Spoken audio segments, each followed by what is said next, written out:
Votre invité Sonia Mabrouk est un ancien ministre, sénateur de l'Allier. Bienvenue sur Europe 1 et bonjour Claude Maluret. Bonjour. Effectivement, sénateur, président du groupe Les Indépendants au Sénat. Vous êtes également médecin, épidémiologiste. Vos discours, vos propos à la tribune du Sénat sont remarqués et très suivis. Vous n'y allez pas par quatre chemins quand il s'agit de dénoncer des positions anti-vaccins ou quand vous estimez que le débat devient totalement irrationnel. Je voudrais qu'on démarre cet entretien en écoutant brièvement l'une de vos interventions au Sénat, c'était en juillet dernier, extrait dans lequel vous maniez une ironie cinglante. Après que durant des années, 11 vaccins nous aient été injectés à l'insu de notre plein gré, au 12e, bingo, nos yeux se sont dessillés grâce à ces combattants de la liberté qui ont eu le courage de nommer l'infamie du pass sanitaire. Apartheid pour Florian Philippot, coup d'État pour Asselineau, discrimination généralisée pour Coquerel et ce soir enfermement généralisé pour Ravier. Étoile jaune ou Shoah pour les plus audacieux. En définitive, la meilleure preuve des progrès de l'humanité, c'est qu'en 2500 ans, nous sommes passés de Socrate sur l'Agora à Francis Lalanne sur Facebook. De Socrate sur l'Agora à Francis Lalanne sur Facebook. Claude Maluret, est-ce que vous résumez ainsi l'état de notre débat actuel ? Le débat actuel est d'abord sophistiqué, complexe, mais une partie, et notamment ceux que j'ai cités, une partie de ceux qui font le débat public essayent de le simplifier au-delà et surtout ne cessent depuis un an, c'est pour ça que je pense qu'il ne faut pas les ménager, essayent depuis un an de foutre la trouille aux Français. Foutre la trouille aux Français. Systématiquement, depuis le début, leur position, je parle de Philippot, enfin, en plus il faut voir qui c'est, Philippot, Asselineau, Dupont-Aignan, Le Pen, Mélenchon, le pacte germano-soviétique de la désinformation, systématiquement l'erreur, systématiquement le faux ou le mensonge. Ils ont été d'abord pour l'hydroxychloroquine, ils ont réussi à faire d'un médicament qui ne servait à rien et qui était toxique au passage, une affaire planétaire. Ils ont ensuite été contre le vaccin, rappelez-vous le surgelé Picard de Mélenchon, etc. Ils ont été contre le pass sanitaire, ils sont aujourd'hui contre le pass vaccinal, ils sont ils sont spécialisés, infaillibles dans l'erreur, et ils arrivent à convaincre un certain nombre de personnes, malheureusement, ceux qui se retrouvent aujourd'hui, on le sait, tout le monde le sait, c'est sur toutes les télés, dans les services de réanimation, et qui ont des programmes, ceux qui ont des maladies auxquelles ils ne peuvent rien, franchement, quand je parle avec je suis médecin, vous l'avez dit, quand je parle avec mes collègues, ils sont aujourd'hui, certains sont accablés, d'autres sont fous de rage.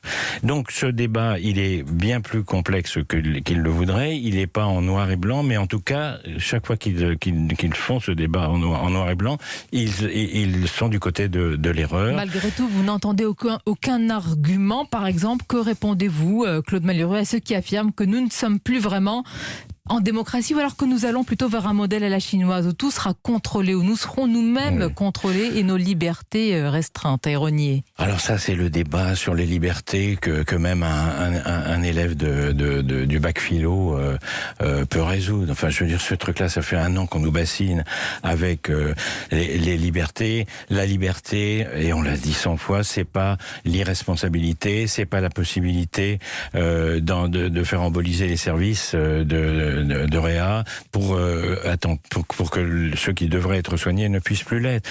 La liberté, encore une fois, sujet bac de philo, la liberté des uns s'arrête où commence celle des autres. La liberté, c'est pas celle de pouvoir mettre les autres en danger. Donc leur liberté, c'est pas de la liberté, c'est de l'irresponsabilité, c'est de l'égoïsme, c'est de la licence, et je peux faire tout ce que je veux. Or, notre société, toutes les sociétés vivent évidemment sur un compromis entre les différentes libertés. L'exemple le plus simple, c'est qu'on vous confie pas une voiture avec laquelle vous pouvez tuer des gens si vous n'avez pas le permis de conduire. Vous dites pas, j'ai pas la liberté de prendre une voiture comme ça. Bon, ben c'est pareil dans tous les domaines. Donc cet argument sur les libertés, il est tellement pauvre. Je sens de la lassitude, voire de la colère chez vous ce matin, c'est le cas? Ah ben ça fait longtemps que je suis en colère. Oui, ça fait longtemps que je suis en colère. Comment voulez-vous que les soignants ne soient pas en colère? Ils soignent des gens dont ils savent qu'ils n'auraient jamais dû être là. Enfin, regardez l'histoire des frères Bogdanov, regardez enfin pour parler de ceux qui ont fait qui ont défrayé la chronique, quand vous êtes médecin, vous avez des malades cardiaques, cancéreux, etc., que vous ne pouvez pas soigner, et que vous avez devant vous, d'ailleurs, les soignants commencent à avoir une discussion, vous l'avez peut-être vu, sur le serment d'Hippocrate, en disant nous devons soigner tout le monde, etc. Et bien entendu qu'ils soignent tout le monde, mais soigner des gens qui auraient pu ne pas être là, qui pouvaient très bien se protéger, alors que les autres, on est obligé de leur dire revenez dans 6 mois, et c'est pas juste un délai, c'est une perte de chance. Mais monsieur le sénateur, je vais vous citer un principe de notre état de droit: nul ne peut être contraint de faire ce que la loi n'ordonne pas. Et me semble-t-il, les non-vaccinés, peut-être que c'est une faute morale, c'est ce que vous semblez estimer, mais ils ne contreviennent pas à leur devoir. Il n'y a pas d'obligation vaccinale, donc ils ne contreviennent pas à la loi. À mon avis, ils contreviennent à leur devoir moral et à leur devoir de solidarité vis-à-vis de leurs concitoyens. Mais le problème n'est pas qu'ils contreviennent ou non à la loi. Vous dites de ne pas faire ce que la loi ne permet pas. Mais depuis le début, le Parlement a été réuni 12 fois. 12 fois.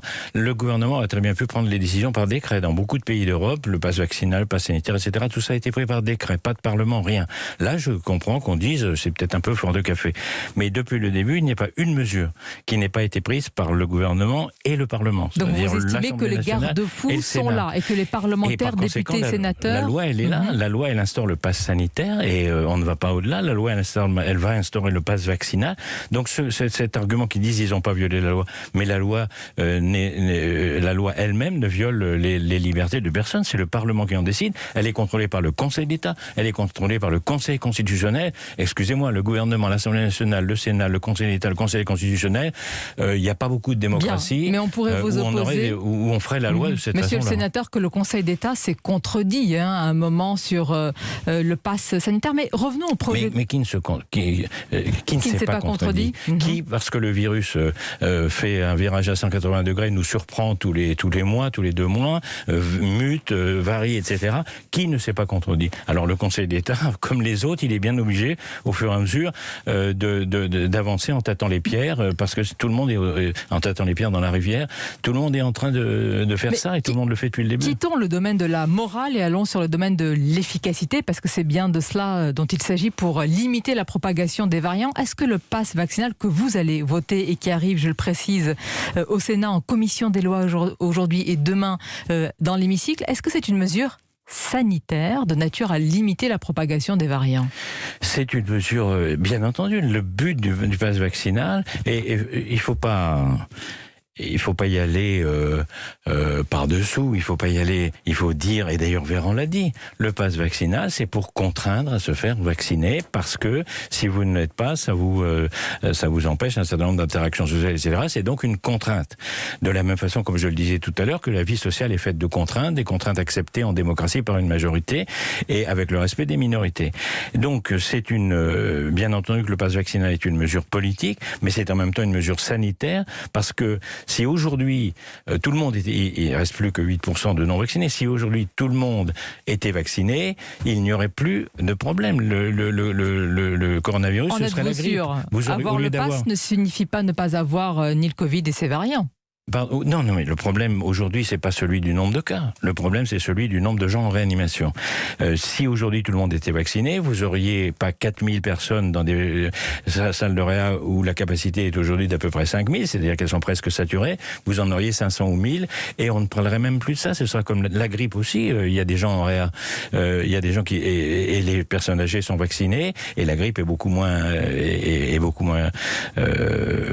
létale que le coronavirus. Mais vous auriez aujourd'hui, avec une vaccination de tout le monde, une situation qui n'aurait rien à voir. Personne ne se poserait le problème de savoir si dans 15 jours, l'hôpital va être saturé ou non. Mais jusqu'à quand sera en vigueur ce pass vaccinal? Est-ce que le parlementaire que vous êtes, Claude Malhuret, est préoccupé au moins par cette question? Ce matin, dans Les Échos, le président du groupe LR au Sénat, Bruno Retailleau, prévient: on ne peut pas s'habituer à vivre dans une société du contrôle permanent. Est-ce que cela vous interpelle? Bien sûr, mais moi je suis parfaitement d'accord. Mais je vous signale que au cours des années passées, Et même actuellement, nous avons été dans cette situation à plusieurs reprises. Les lois antiterroristes, aujourd'hui encore, ont un effet sur notre quotidien. Donc il faut s'habituer à vivre avec des états d'exception et d'urgence ? Pas seulement sur la loi, sur toute notre vie quotidienne, parce que chaque époque a ses problèmes, chaque époque prend ses précautions et réagit à ses problèmes. Le problème de la lutte antiterroriste, c'est pas seulement le problème des lois. Quand vous prenez l'avion, évidemment que vous n'allez pas protester contre le fait qu'on fouille vos bagages, parce qu'aujourd'hui, tout le monde sait que si on le fait pas, il y aura des avions qui exploseront. C'est toujours le même problème, le problème de la proportionnalité de la réponse à la question. Et en matière de passe vaccinal, évidemment que c'est proportionnel. Maintenant, je suis tout à fait d'accord avec Bruno Retailleau, on est tous d'accord. Le plus tôt sera le mieux, et ce que j'espère, c'est ce que Véran semble commencer à le suggérer, c'est que cette vague Omicron sera peut-être, on l'espère, la dernière avant l'immunité collective, entre guillemets, et la dernière avant que le coronavirus, avant qu'on vive comme on vit avec la grippe, avec le coronavirus. Le jour où ça arrivera, ce sera terminé. Mais bien entendu que ce sont des mesures d'urgence et bien entendu qu'il ne faut pas les garder. La question de la proportionnalité, vous l'avez dit, est essentielle. Par exemple, au Canada, on s'interroge sur la possibilité de conditionner l'accès aux allocations chômage aux personnes uniquement vaccinées. Est-ce que vous dites que ce sont des idées totalement farfelues, qu'on ne peut pas aller vers de telles discriminations, ou alors tout peut arriver? Ça montre en tout cas que la France n'est pas parmi les pays qui prennent les mesures les plus radicales. Moi, j'ai pas. Vous m'annoncez cette mesure que je ne connaissais pas, donc j'ai pas eu le temps. C'est un débat, c'est une réflexion. Réfléchir. Mais en tout cas, ça montre bien que les mesures qu'on prend, on aurait pu prendre la décision de l'obligation vaccinale. Ça, c'était une contrainte majeure. On l'a pas prise. Donc, ceux qui disent le pass vaccinal restreint les libertés, etc., il les restreint beaucoup moins que si on avait décidé l'obligation vaccinale. Donc je pense que le problème, selon les sociétés, vous savez, les sociétés nord-américaines ou les sociétés du nord de l'Europe n'ont pas les mêmes sensibilités que celles que la France ou que celles du sud de l'Europe. Donc chacun réagit en fonction de ses traditions, de son génie propre, si je peux dire. Et je trouve qu'aujourd'hui, d'ailleurs, l'immense majorité des Français aujourd'hui approuvent la politique de la vaccination. Vous avez déjà eu ce matin, nous avons vu un député favorable au pass sanitaire, au pass vaccinal, qui a été agressé chez lui à son domicile. Est-ce que vous-même, vous avez fait l'objet de menaces, de pression ? Non, évidemment que sur les réseaux sociaux, je passe sur un certain nombre de choses assez désagréables, mais d'une part, je peux pas, franchement, je dirais c'est le quotidien des réseaux sociaux, donc je le regarde même plus. D'autre part, franchement, bien entendu qu'il peut y avoir des choses désagréables. Évidemment qu'il faut condamner ça. Bon, en ce qui me concerne, comme vous savez sans doute, j'ai passé une bonne partie de ma vie à Médecins sans frontières, entre les Khmers rouges, les djihadistes afghans et un certain nombre d'autres choses. Les menaces sur les réseaux sociaux, ça me touche pas profondément. Vous avez été également à l'OMS, à l'Organisation mondiale de la santé. J'ai commencé ma carrière à l'OMS. J'ai une question, Claude Malhuret. Il y a quelques jours, je recevais le docteur Alice Desbioles et elle me faisait remarquer, je lui ai posé la question sur le potentiel conflit d'intérêts. Est-ce que nous devrions, à chaque fois que nous interrogeons à la radio, à la télévision, un épidémiologiste, un professeur, un médecin, demander un peu comme dans une tradition anglo-saxonne, est-ce que vous avez un conflit d'intérêts, une proximité avec tel laboratoire ? Est-ce que ce serait utile ? Est-ce que je peux vous le demander d'ailleurs ? D'abord, je n'exerce plus la médecine depuis un certain nombre d'années. Je n'ai jamais eu aucun conflit avec un laboratoire. Quant à l'OMS, moi je suis fier d'avoir travaillé pour l'OMS. J'ai travaillé pour l'OMS, c'était il y a 40 ans, au moins, dans le cadre de l'éradication de la variole. Donc on est d'ailleurs juste un peu dans le sujet. Qu'est-ce que c'était notre travail ? J'étais en Inde, à la frontière du Bangladesh, dans un coin pas facile, surtout à l'époque. Et notre travail consistait à aller voir si les gens qui étaient morts dans un certain nombre d'endroits étaient morts de la variole. Et s'ils étaient morts de la variole, on bouclait, ça c'était l'Inde qui faisait ça, c'était une politique beaucoup plus dure que ce qu'on fait aujourd'hui. Elle bouclait le périmètre dans un diamètre de 15 km et personne n'en sortait tant qu'ils n'étaient pas tous vaccinés. Je dois dire que ça a eu son mérite, puisque la variole aujourd'hui est éradiquée. Je suis décoré, comme tous les ceux qui ont participé à ce programme de l'ordre de la bifurcated needle, c'est-à-dire l'aiguille à deux branches, qui était l'aiguille avec laquelle on vaccinait et qui a été une distinction symbolique qui a été faite par l'OMS. Donc voilà, le vaccin, il a quand même pour la variole, pour la poliomyélite, pour un certain nombre de maladies, et pour beaucoup de maladies. Aujourd'hui, il y a 11 vaccinations obligatoires, personne ne dit rien, et c'est ces vaccinations qui ont permis qu'il n'y ait plus aujourd'hui d'épidémies catastrophiques de rougeole, et c'est ce que vous direz au Sénat pour ce projet de loi sur le pass vaccinal, que nous suivrons avec attention. Les débats, évidemment, au Sénat sont souvent rigoureux, et votre voix porte. Merci, Claude Malhuret, d'avoir été notre invité ce matin. Merci à vous. Merci à vous.